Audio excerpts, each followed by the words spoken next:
Bueno, pues si pensabais que Tebas iba a dejarse, ya no digo amedrentar, sino que de alguna manera iba a dar su brazo a torcer, iba a ser un señor íntegro e iba a decir a todo el mundo, mira, he fracasado, voy a dimitir porque en definitiva no tengo otra salida. Si alguien esperaba eso, evidentemente que lo vaya olvidando porque no va a ocurrir. Y no solo no va a ocurrir, sino que Tebas encima acaba de decir algo que es de verdad para decir, pero este hombre es que no tiene lo más mínimo a nivel de principios, de valores. Bueno, sí tiene unos, pero si no nos gustan, tengo otros. Es como decía la frase de Marx, ¿no? Bueno, pues de Groucho Marx, no de Karl Marx. Bueno, el asunto es que ahora cuando Tebas te está diciendo que lo de Miami no estaba ni entre los 10 primeros objetivos de la liga, es cuando realmente te tienes que desconchar en su cara, porque dices tú, pero bueno, ¿qué clase de parida es esta? El partido de Miami no está ni entre los 10 objetivos principales de la liga, por eso no han hecho comunicados, por eso no han mostrado su enfado público, por eso, bueno, no pasa absolutamente nada. Y esto es lo que decía al respecto de si va a dimitir o no. En mi vida la palabra fracasar no existe. Claro, evidentemente tú te la pegas y sigues adelante y listo. Lo he intentado y lo vamos a seguir intentando y bastante desconocimiento. Todo esto parte de un tema judicial en Estados Unidos entre FIFA y Relevant de poder celebrar este partido en Estados Unidos. Hay una comisión creada de cómo regular este tipo de partidos. Estamos trabajando con la idea básica de que solo puede ser un partido por liga y el país receptor solo puede celebrar un partido como máximo. Vamos a seguir trabajando, debe haber un acuerdo porque así se lo ha pedido Estados Unidos a la FIFA, por lo tanto queda camino por recorrer, siempre hay que intentarlo, si no lo intentas sí que es fracasar. Bueno, vale, ok. Perder es tan subjetivo que me habría gustado jugar el 20 de diciembre. Sí. Si eso es se considera que es perder, pues sí, pero para mí, ya lo vengo diciendo hace tiempo, tampoco el partido de Miami estaba entre los objetivos principales. Lo he dicho públicamente muchas veces, no creo que dije que no está ni entre los 10 objetivos principales que tiene la liga y lo sigo ratificando, no está entre los 10 objetivos principales. Hay mucha gente que me tiene ganas y si jugara al parchís y perdiera también sería público y notorio. No ha salido lo que me habría frustrado. Perdón, lo que me habría gustado, hay un error aquí de tipología, pero no lo considero haber perdido, pero queda mucho camino todavía por delante. Y luego el acuerdo con Relevant y el tema del dinero. Esto es importante porque el Fútbol Club Barcelona, que es la otra noticia que os voy a dar, es en definitiva el que más pierde y es un revés económico importante. Laporta dice que iba a cobrar, el Villarreal que no. Dicen lo mismo, pero uno lo entiende de forma diferente. El partido, el Villarreal, la única compensación que tiene son sus abonados, los que viajan, y el 30% de sus abonos los que no viajan. Nosotros lo tenemos calculado entre 5 y 7 millones de euros. El Barcelona, lo que se refiere a Laporta, se le abrían muchas oportunidades en Estados Unidos de patrocinios y de activar con sus patrocinadores durante la preparación e intentar recaudar más dinero. A lo que es el propio partido, nosotros no intervenimos en la recaudación ni en la liquidación, pero lo que está claro es que efectivamente aquí hay mucho dinero que alguien ha perdido y que es efectivamente el Fútbol Club Barcelona. Todo lo que el Barça deja de ganar por no ir a Miami, que es un mazazo crítico porque para unas finanzas ya de por sí maltrechas, evidentemente esto era lo peor que le podía pasar, y más cuando el otro día se expone ante la asamblea diciendo no, pero si vamos a cobrar más que si nos quedáramos en la cerámica. Bueno, pues toma, por hablar. Por el partido percibiría entre 5 y 6 millones más lo que ingresarían por actos publicitarios. La cancelación del partido que el Barça debía disputar en Miami ha supuesto un duro golpe para el club azulgrana, que ya había iniciado los preparativos para su desembarco en la ciudad estadounidense. El encuentro estaba concebido como una oportunidad para promocionar la liga y el fútbol español. Además, la entidad catalana lo veía como una ocasión estratégica para reforzar su marca en el mercado norteamericano con importantes implicaciones económicas y de imagen. En primer lugar, el partido representaba una fuente relevante de ingresos. La empresa organizadora era la encargada de abonar los pagos a los clubes participantes. En el caso del Barcelona, la cifra estimada oscilaba entre los 5 y 6 millones de euros, aunque no existía una cantidad fija, ya de que dependía de diversas variables. 70.000 entradas reservadas, una de ellas estaba vinculada a la venta de entradas. Todo apuntaba a que se registraría un lleno absoluto. Se habían reservado 70.000 localidades. Los patrocinadores a los ingresos por taquilla sumaba otras fuentes de financiación. Los patrocinadores del Barça habían comenzado llegado a coordinar actividades promocionales coincidiendo con la presencia del equipo en Estados Unidos. Spotify, principal socio comercial del club, planeaba varios actos de marketing conjuntos que ya estaban en fase de preparación y que efectivamente se han quedado sin ellos. Y si queréis añadir un poco más, pues aquí en J Real Madrid, lógicamente vuestra página, os he dejado esto, el mazazo económico, el dineral que el Barça perderá tras el varapalo de Miami, también otras tantas cositas que seguramente os gustará conocer, como también por supuesto la trágica venganza de Tebas, que ya es oficial, que es ni más ni menos que el horario que nos ha colocado frente al Elche solo unos días antes de jugar precisamente en Grecia. Y de Tebas se venga de Florentino, el inaceptable horario del Elche Real Madrid. La jornada 13 de la Liga traerá un nuevo capítulo en el ya largo listado de decisiones polémicas de Tebas. El encuentro entre Elche y Real Madrid se fija el 23 de noviembre, domingo, a las 9 de la noche y ha sido por el club, o recibido por el club, con profundo malestar. Por cierto, información de Iván Martín en OK Diario. Desde Valdebebas consideran que se trata de otra cafrada más del calendario que preside el dirigente de la patronal. Desde el Real Madrid entendieron esta decisión como una pequeña venganza por la batalla que el club estaba llevando contra el proyecto del partido de Miami, al programar un horario incómodo justo en plena noche y con escenas y con escasas comodidades para viajes, logística y recuperación del equipo. Se interpreta como un gesto más del pulso sistémico entre la entidad blanca y la liga, pero que en cualquier caso, si no hubiera sido lo de Miami, hubiera sido cualquier otra cosa, porque a nosotros Tebas, en tanto en cuanto puede, nos aniquila con los horarios. Ya sabéis que esto es una vieja lucha. Más allá del resentimiento, el problema real es de fondo. Cada vez que el calendario le queda en manos a Tebas, se hace evidente que el Madrid no tiene las mismas condiciones que otros. En la nota de Iván Martín se indica que la programación tardía encadena equipos que juegan competición europea, como por ejemplo el Real Madrid, que juega ese miércoles siguiente a las 9 de la noche, reduce descanso y afecta directamente al rendimiento. El Madrid está muy molesto con la última cafrada de la Liga protagonizada por Tebas. Y como ya he dicho en muchas ocasiones, en este contexto lo único efectivo que hay es denunciar, denunciar y denunciar. El Real Madrid no puede seguir y continuar adelante con el entierro cuando tienes un presidente de la Liga que directamente ataca a todo lo que tú haces, especialmente a través del horario y en cuanto tiene la más mínima ocasión. Creo que el Real Madrid no tiene otra más que seguir dando mucha caña, porque si no, al final nos vamos a quedar en nada. Y con Tebas, que va a seguir al frente, que ya os lo dije yo, que este no pensaba dimitir ni de coña, es lo que tenemos, ¿vale? Ahora os voy a dejar ni más ni menos que con la explicación del modelo de propiedad y sobre todo la razón de por qué el modelo de propiedad, explicado muy pedagógicamente por Joaquín Maroto, sale adelante y saldrá adelante, y además cuando os desvela la fecha del Real Madrid. ¿Por qué? Pues precisamente por evitar todo lo que se viene con los clubes estado. Pero mejor no adelanto nada y de verdad ved lo que merece la pena.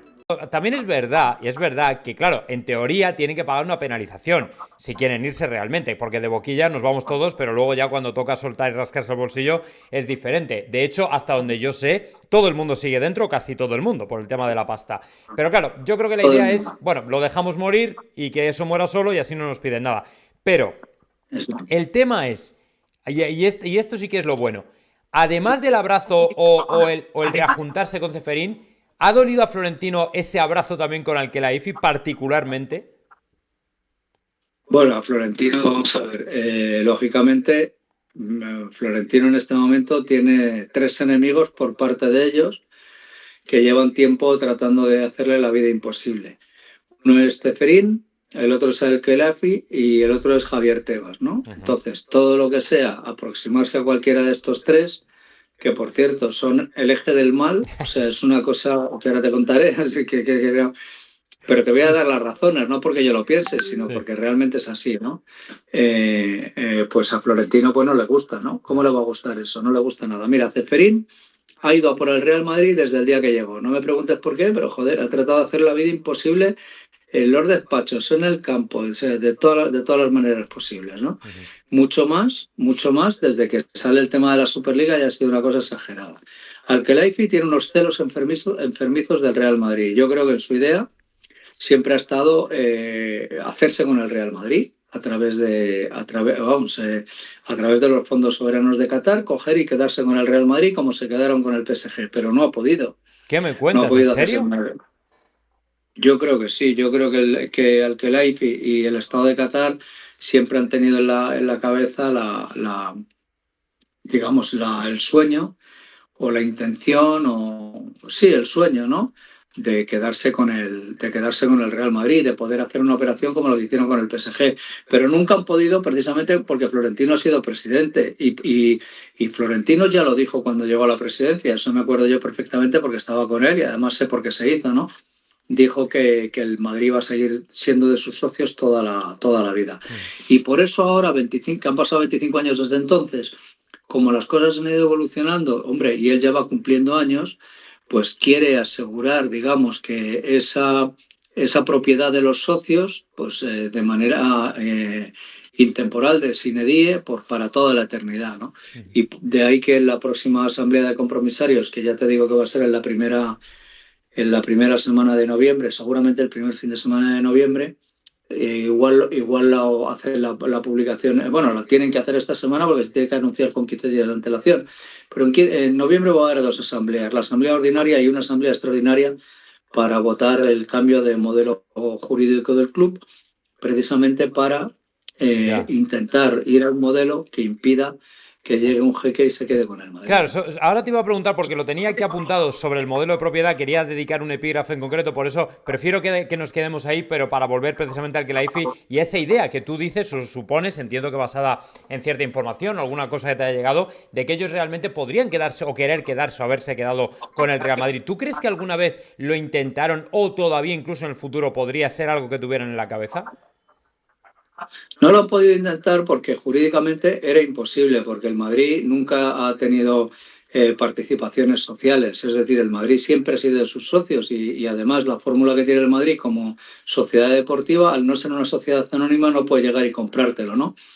Pero ellos están, digamos, al acecho, pendientes de que eso pudiera suceder. Es normal que lo estén por dos razones. Una, porque no hay ningún otro club en el mundo más goloso que el Real Madrid.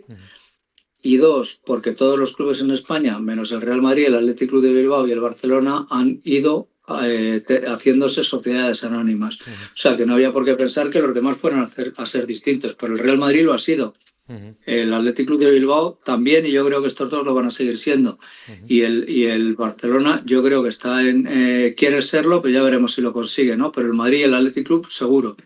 Entonces, ellos siempre lo han tenido en la cabeza, porque además, ¿cuál ha sido la política del Estado de Qatar? La política del Estado de Qatar ha sido meterse en el mapa mundial a través del deporte. Ellos legítimamente, y a mí me parece eso, no me parece mal, consiguieron una Copa del Mundo y desde que consiguieron la Copa del Mundo han organizado multitud de eventos en su territorio. Sí. Y han ido acercándose. Bueno, vamos a ver, Infantino vive en Qatar, o sea, aquella Infantino tiene su residencia en Qatar. Sí, algo había oído de esto.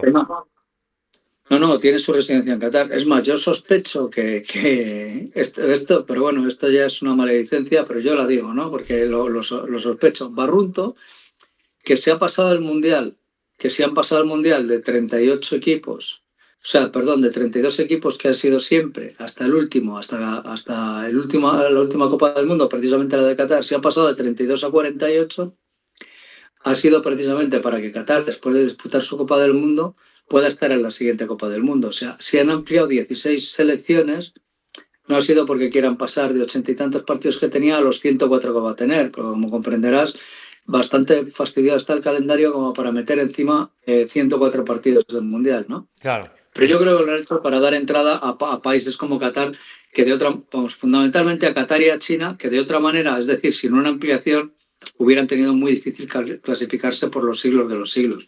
Claro. Por eso ahora dices, Lopetegui es un fenómeno, ha clasificado a Qatar. Pues sí, es verdad que lo es, pero no olvidemos que ha clasificado a Qatar porque han ampliado 16 selecciones el Mundial. Ya. Sí, que también hay que verlo todo en global. Entonces... Es que claro, es más fácil clasificarse para un Mundial de 48 que para uno de 32, como es de perogrullo, vamos. No, eso está claro. Pero mira, de todas formas, ya yo creo que ya no me queda otra opción más que lanzarme al tema del modelo de propiedad, porque al final son temas tocantes, ¿no? Si efectivamente el Real Madrid... Y ya te tengo que preguntar porque además es algo que ha dividido un tanto al madridismo. Además hay gente que no le termina... A ver, es un poco complejo, ¿no? Para la gente que está fuera, ¿no? Lo que quiere Florentino precisamente para evitar lo que tú has dicho, que pueda venir un jeque y quedarse con el Real Madrid, sin embargo, lo que hace es abrir un poco la posibilidad de que capital privado pueda entrar. Ponnos tú aquí las acotaciones, Joaquín. ¿Hasta qué punto pueden entrar, hasta qué punto pueden manejar, de manera que siga siendo de los socios a pesar de que haya capital de fuera? Bueno, lo primero que hay que hacer es asegurar que el 51% de la propiedad del club siga perteneciendo al club. Entonces, ¿eso cómo se hace? Eso, te hablo ahora del modelo del Bayern de Múnich, ¿eh? No sé lo que va a hacer el Real Madrid, pero va a ser algo parecido a esto, no muy distinto. Lo que sí sé es que, por ejemplo, el modelo del Bayern de Múnich, de los que hay, al Real Madrid es el que más le gusta. El modelo del Bayern de Múnich, vamos a hablar de él porque podría ser el que optara el Real Madrid. ¿Pero por qué hace esto el Madrid? El Madrid lo hace por dos razones. Una, para evitar que en un momento dado las situaciones de penuria económica, cuando falte Florentino, ¿no? Cuando Florentino no esté, pues como pasó, por ejemplo, con Lorenzo Sanz. Quiero decir, si Lorenzo Sanz o Ramón Mendoza hubieran seguido siendo presidentes del Madrid, hubieran sido eternos y lo hubieran sido durante estos 25 años que han pasado, que lleva Florentino, yo estoy seguro que el Madrid ahora mismo sería una sociedad anónima propiedad de alguien. Ya. Porque Lorenzo, cuando llega Florentino en el año 2000, creo que te lo he contado alguna vez, el Madrid no podía pagar la factura de luz. Sí. Pero vamos, no podía pagar la factura de luz, que tenía que poner los partidos a las 4 de la tarde, porque si eran a las 9 de la noche en el Bernabéu, no podía pagar la luz del Bernabéu, los focos. Ya, madre Entonces, cuando llegas a esa situación, pues es muy fácil que te conviertes en sociedad anónima, porque estás aquí y entonces no tienes más remedio que ir a bolsa, vender acciones y vender el club, que es lo que se hace, ¿no? Venderlo repartidamente por acciones, ¿no? Es decir, por trocitos.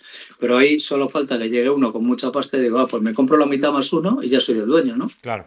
Eso es lo que el Madrid quiere evitar. Esto con el modelo del Bayern de Múnich es imposible. El Bayern de Múnich va a seguir siendo... ¿Qué ha hecho el Bayern de Múnich? El Bayern de Múnich ha cogido y ha dicho, vamos a ver, el 51% lo deposito en una sociedad, en este caso la Fundación Real Madrid, ¿no? Que es del club y que es de sus socios. Es decir, la propiedad, y ese 51% no se puede tocar. Y el otro 51%, que no digo que el Madrid sea el 51%, igual el Madrid dice, voy a hacer un 10% del capital, ¿no? Pues, pero bueno, pongamos que sea el 50%. ¿Cómo ha hecho el Bayern? El Bayern se lo da a 3 empresas muy concretas, ¿no? Que son Allianz, Adidas y no me acuerdo cuál es la otra. ¿Puede ser Bayern? No me Bayern? acuerdo cuál es la otra. No es Bayern, pero no, pero ese es el Leverkusen. Se lo da a 3 empresas. No, y Mercedes. Ajá, ya. Y Mercedes. Se lo da a 3 empresas alemanes. Allianz, que es una empresa alemana, Mercedes, que es una empresa alemana, y Adidas. Y le dice, oye, vosotros queréis poner aquí X millones al año y a cambio de eso, ¿qué tenemos? Bueno, pues tenéis el orgullo de pertenecer, o sea, de tener una parte de la propiedad del Bayern de Múnich. Y además de eso, a Allianz le damos el nombre del estadio, el Allianz Arena. Al Mercedes le damos toda la publicidad institucional, dinámica y estática del estadio, que la tiene Mercedes, y Adidas es nuestro patrocinador técnico oficial, nos viste, todas nuestras ropas de Adidas y tal.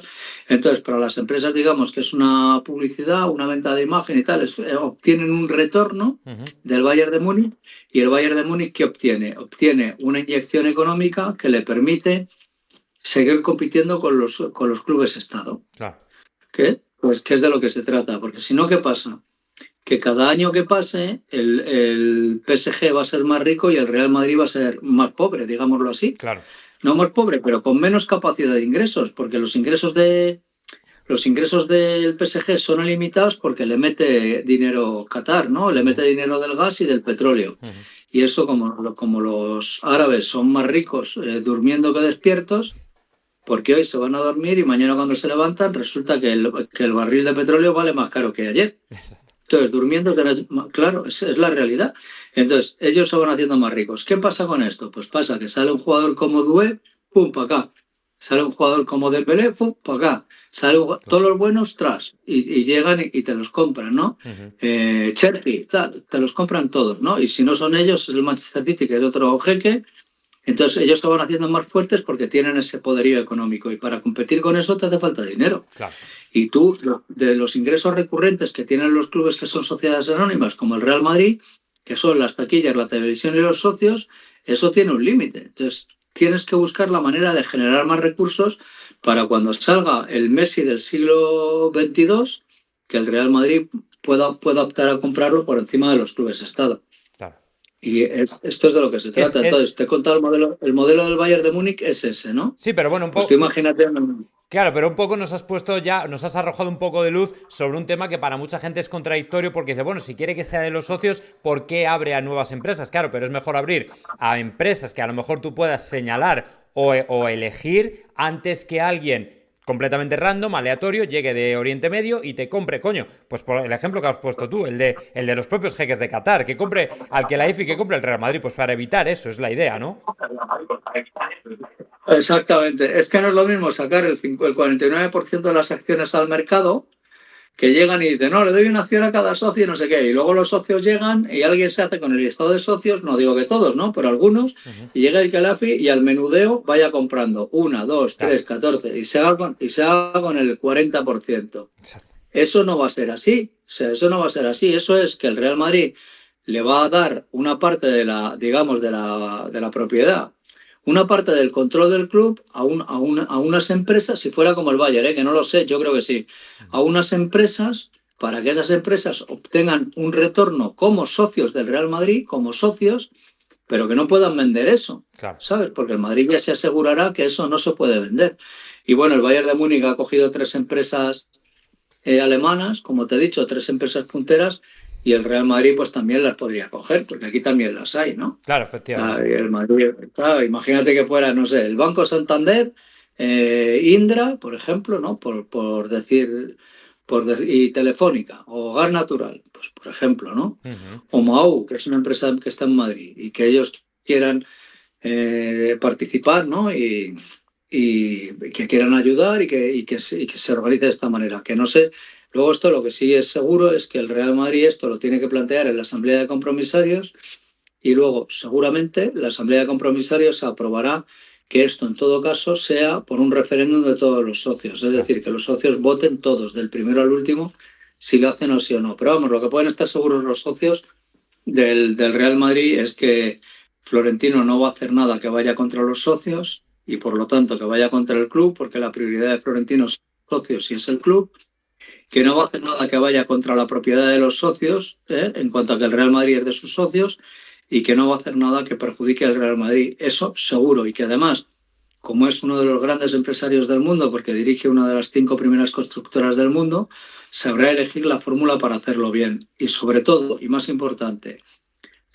todos los socios del Real Madrid, sus descendientes, podrán o podremos quedarnos tranquilos sobre que aquel que venga detrás no podrá convertir el Madrid en una sociedad anónima para vendérselo a un jeque, ¿no? Eso seguro. Bueno, vale, pues mira, me alegro que lo hayas aclarado porque había mucha gente con muchas dudas y yo creo sobre todo con información que no era del todo correcta. Pero igual tenemos que seguir avanzando, Joaquín.